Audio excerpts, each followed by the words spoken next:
Para analisis politik menilai, berlatar belakang ambisi Presiden Rusia Vladimir Putin mengembalikan kejayaan Uni Soviet. Putin ingin membangun kembali pengaruh Rusia di Eropa Timur dengan merangkul bekas Republik Soviet seperti Estonia, Latvia, Lituania, Belarusia, Georgia, dan Ukraina. Putin berulang kali menyatakan penyesalannya atas keruntuhan Uni Soviet.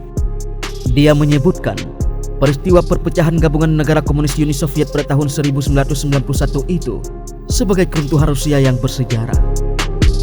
Kami berubah menjadi negara yang sama sekali berbeda, dan apa yang telah dibangun selama 1000 tahun sebagian besar hilang. Begitulah kata Putin. Putin juga menyebutkan 25 juta orang Rusia di negara-negara ex-Uni Soviet menjadi terputus dari Rusia.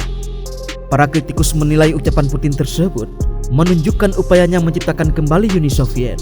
Apalagi sebelumnya Rusia menyerang Ukraina dan menguasai semenanjung Crimea pada tahun 2014 lalu. Serangan pada Crimea pada tahun 2014 lalu telah terbukti bahwa ia siap untuk menggunakan segala cara, dari diplomasi dan disinformasi hingga serangan siber dan serangan langsung.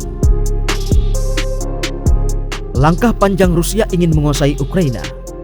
Rusia sejak awal 2000-an khawatir dengan rencana Ukraina bergabung ke dalam NATO dan Uni Eropa. Rusia menganggap bergabungnya Ukraina sebagai bentuk ekspansif NATO ke wilayahnya. Moskow melihat meningkatnya dukungan NATO terhadap Ukraina dalam bentuk persenjataan, pelatihan dan personel sebagai ancaman bagi keamanan Rusia. Ukraina pertama kali menyatakan diri untuk bergabung dengan NATO pada tahun 2008. Ketika itu, Presiden Viktor Yushchenko dan Wakil Presiden Yulia Tymoshenko meminta kepada NATO untuk bergabung dengan aliansinya. Pada saat itu, Presiden Amerika Serikat George W. Bush mendukung keanggotaan Ukraina, tetapi Prancis dan Jerman menentangnya setelah Rusia menyuarakan ketidaksenangannya. Pada April 2008, NATO menanggapi permintaan Ukraina dengan menjanjikan suatu hari Ukraina akan menjadi anggota aliansi. Namun, tidak ada kejelasan bagaimana dan kapan keanggotaannya. Ukraina juga menyatakan ingin bergabung dengan Uni Eropa. Namun, arah politik Ukraina berubah ketika dipimpin Presiden Viktor Yanukovych pada tahun 2010. Pada tahun 2014, Yanukovych yang dianggap kaki tangan Rusia menolak menandatangani perjanjian perdagangan bebas Ukraina dengan Uni Eropa. Pengumuman itu memicu protes besar di seluruh Ukraina dan berhasil menggulingkan Yanukovych dari jabatannya, dan dia kemudian melarikan diri ke Rusia. Pada saat itulah Rusia menyerang Ukraina di semenanjung Crimea. Pasukan khusus Rusia bersenjata yang didukung oleh separatis pro-Rusia menyerbu gedung-gedung utama pemerintah Ukraina, pangkalan militer, dan fasilitas telekomunikasi di semenanjung Crimea. Rusia lantas memaksa pemerintah setempat untuk mengadakan referendum, memilih untuk memisahkan diri dari Ukraina dan bergabung dengan Rusia.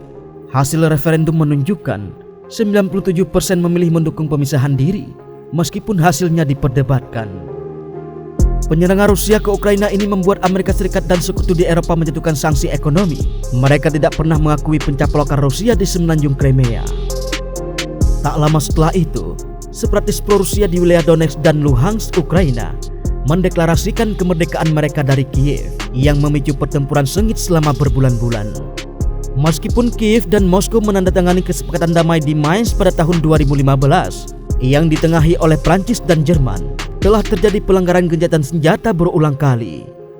Menurut PBB, lebih dari 3.000 kematian warga sipil terkait konflik di Ukraina Timur sejak Maret 2014. Langkah Putin mirip dengan Presiden Rusia Dmitry Medvedev yang menjabat 2008 hingga 2014 lalu. Di bawah kepemimpinannya, Rusia mengerahkan pasukannya ke Georgia pada tahun 2008.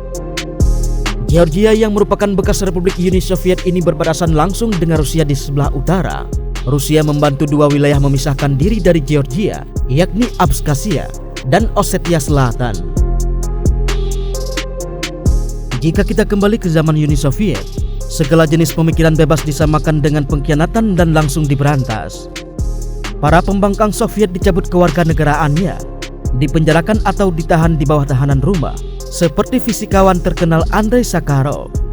Karena menceritakan lelucon anti-Soviet di masa Stalin, Anda bisa ditembak atau dikirim ke kamp. Di masa Brezhnev, Anda dapat dikirim ke penjara psikiatri atau terdaftar sebagai orang yang tidak dapat dipercaya. Dan di Rusia sekarang, selama lebih dari setahun semua protes dilarang, para demonstran di jalan-jalan diusir, berbagai macam alasan dibuat demi menghentikan politisi oposisi agar tidak terpilih. Demo terhadap perang di Ukraina dilarang, ribuan orang di seluruh negeri ditangkap dan didenda atau ditahan. Salah satu LSM yang diberi label agen asing yang mengumpulkan informasi tentang represi politik mengungkapkan lebih dari 5.000 penangkapan terjadi pada Minggu 6 Maret. Penangkapan tidak hanya dilakukan terhadap orang-orang yang memprotes perang. Warga Rusia sekarang bisa didenda karena pelaporan perang palsu. Pembela HAM mengatakan sudah ada 144 kasus. Undang-undang baru memungkinkan kasus administratif akan diikuti oleh kasus pidana.